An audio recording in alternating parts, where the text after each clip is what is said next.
স্বাস্থ্য ভবন থেকে সরাসরি আমার সহকর্মী শুক্লা রয়েছে। স্বাস্থ্য ভবনে জুনিয়র ডাক্তারদের বাস ফিরে এসেছে। শুক্লা, কি চলছে এই মুহূর্তে ওখানে?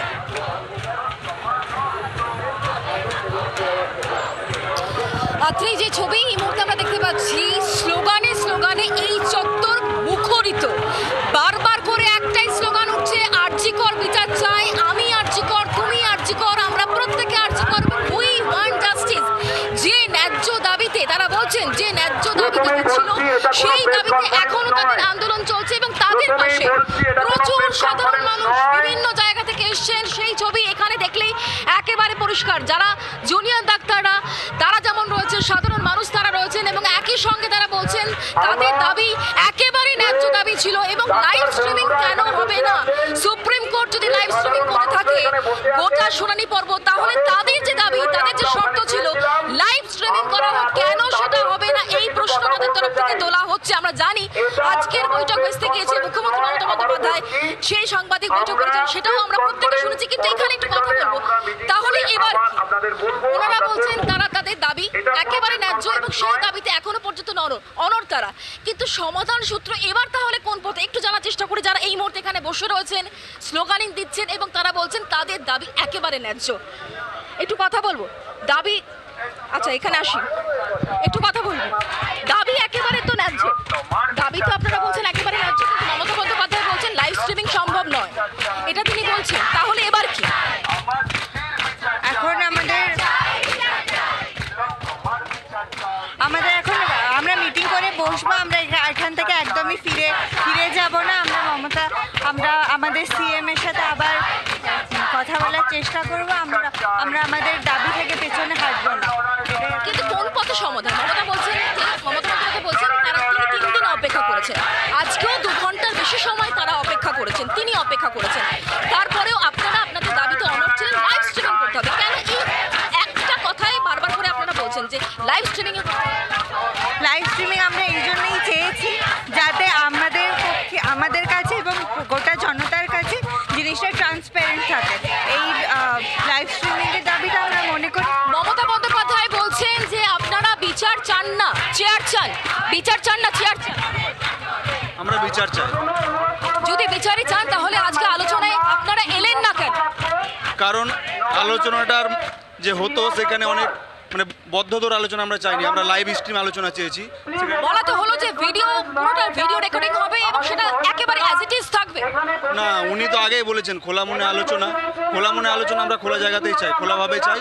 যাতে লাইভ স্ট্রিম হয় সেটাই খোলা হবে। আমরা কতক্ষণ এভাবে বসে থাকবেন? কতক্ষণ? যতক্ষণ না পর্যন্ত আমাদের দাবি মানা হচ্ছে আমরা এভাবেই বসে থাকবো। 15 থেকে 30-এর সংখ্যা সরকার পক্ষ মেনে নিল, আপনারা গেলেন কিন্তু আলোচনায় গেলেন না।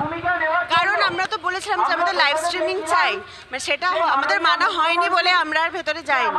যতক্ষণ না ওটা মানা হচ্ছে আমরা যাব। শুনতে পেলে আত্রেই যেখানে ওনারা একটা এজেন্ডায় রয়েছেন, যখন লাইভ স্ট্রিমিং এর দরকার লাইভ স্ট্রিমিং করতে হবে এবং এখানে অলরেডি কিন্তু জুনিয়র চিকিৎসকদের তরফ থেকে বক্তব্য ইতিমধ্যে শুরু হয়েছে। যে আমরা যাওয়ার পর সেখানে বারবার বলা হতে লাগলো যে আমরা যে মেল করে জানিয়েছিলাম যে শুক্লা আমাদের সঙ্গে আছেন এবং প্রতি মুহূর্তে ওখানকার চিকিৎসকদের বক্তব্য আপনাদের সামনে তুলে ধরছেন।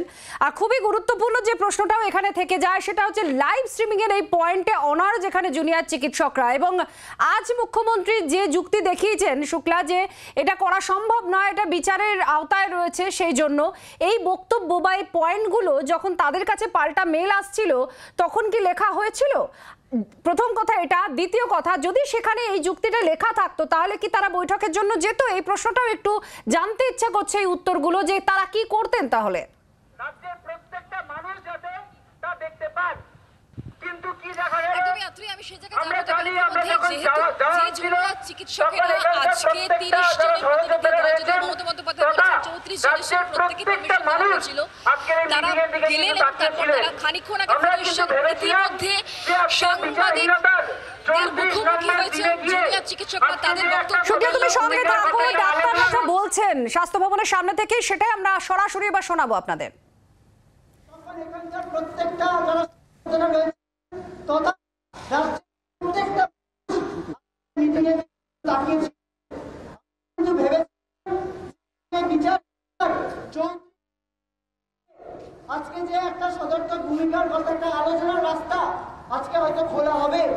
আমরা প্রথম যা হয়েছে আজকের নবান্নে, ঠিক যা হয়েছে, যা ফেস করেছেন জুনিয়র ডাক্তাররা, সেই পরিস্থিতি তারা বাকি সহকর্মীদের সঙ্গে এসে ব্যাখ্যা করছেন যে কি হয়েছেন, এবং তাদের জিবি মিটিং হবে, এরপরেও মিটিং হবে, তারা সিদ্ধান্ত নেবেন কি হবে এরপরে। কারণ রাজ্যের তরফ থেকে আজকে মুখ্যমন্ত্রী মমতা বন্দ্যোপাধ্যায় যখন এই লাইভ স্ট্রিমিং এর কথার উল্লেখ করছেন, তার সঙ্গে সঙ্গে বেশ কিছু পরিসংখ্যান দিয়েছেন।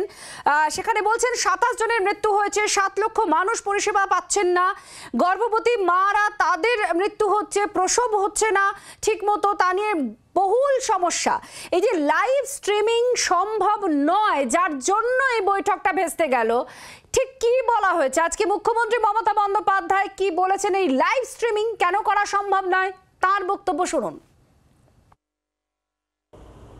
টেলিকাস্টের ব্যাপারেও আমরা ওপেন মাইন্ড, কিন্তু আমাকে কতগুলো প্রসিডিওর মানতে হয়।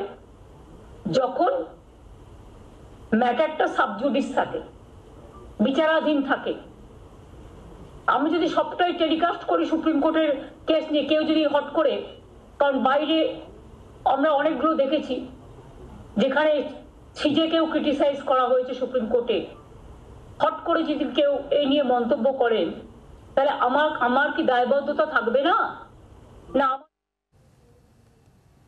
বক্তব্য আপনারা শুনলেন। এবার জুনিয়র ডাক্তাররা তারা এখন কি বলছেন, এই যা কিছু হয়েছে তা ব্যাখ্যা করছেন, বাকিদের সঙ্গে কি বলছেন একবার শোনাবো আপনাদের। বসে রইলাম এরকম নয়, আমরা দেখালাম যে আমাদের সদিচ্ছার সম্পূর্ণ আমাদের সদিচ্ছা রয়েছে। আমরা গেলাম ওখানে, যে মাত্র মেয়ে এলো, আমরা কোনো অপেক্ষা কিন্তু করিনি, আমরা ওনাদের পাল্টা মেলেরও অপেক্ষা করিনি।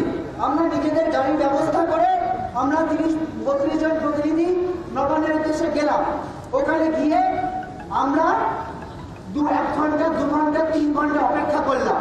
বৃষ্টি পড়লো, আমরা দেখলাম ওখানে আমাদের দাঁড় করিয়ে রেখে বারবার বলা হলো যে এই কথাটা, যে live streaming is non negotiable, এই কথাটা উল্লেখ করা হলো। আমরা কি কোনো নেগোসিয়েশন করতে গেছিলাম ওখানে? আমরা কি কোনো নেগোসিয়েশন করতে গেছিলাম? আমরা আমাদের 5টা যে দাবি, সেই দাবিতে কতটা যথার্থ সেই কথাটা তাদের জানাতে গেছিলাম, এবং আলোচনার মাধ্যমে একটা সুষ্ঠু সমাধান হবে, এই যে অচলাবস্থা চলছে সেটা কাটবে এই আশায় গেছিলাম। কিন্তু অত্যন্ত আশ্চর্যজনক ভাবে এইরকম একটা ভাবে আমাদের 3 ঘন্টা ওখানে বৃষ্টির মধ্যে দাঁড় করিয়ে রাখা হলো, এবং বারবার যখন আমরা বললাম যে এইটুকু তো আমাদের দাবি, যে আমরা 5টা দাবি এগুলো বিচারের সাথে একদম অঙ্গাঙ্গিভাবে যুক্ত, আমাদের কোনো দাবি বিচারের দাবি থেকে আলাদা কিছু নয়। যারা তথ্য প্রমাণ লোপাটে প্রত্যক্ষ পরোক্ষ জড়িত রয়েছে তাদেরকে প্রশাসনিক পদ থেকে সরানোর দাবিটা একদম বিচারের দাবি।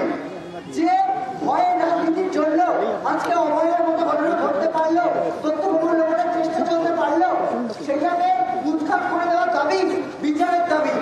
আমাদের যে সুরক্ষা নেই, আমাদের যে সুরক্ষার জন্য যে দাবিটা আমরা রাখতে গেছিলাম, যে জন্য অভয়ের মতো কাণ্ড ঘটতে পারলো, সেই নিয়ে কথা বলাটাও বিচারের দাবি। কিন্তু আমরা কি দেখলাম, আমরা গিয়ে 3 ঘন্টা ওখানে ব্যর্থভাবে বসে রইলাম। আমরা চেয়েছিলাম, গোটা রাজ্যের মানুষ আজকে তাকিয়েছিলেন যে আজকে হয়তো একটা সমাধান শুরু হবে। আমরা সদিচ্ছা দেখিয়ে আমরা ওখানে গেলাম, আমরা 3 ঘন্টা ওখানে অপেক্ষা করলাম। তারপর কি দেখলাম, যে নবান্নের দরজা আস্তে আস্তে বন্ধ হয়ে গেল। বাংলার আওয়াজ, বাঙালির আবেগ, জি 24 ঘন্টা।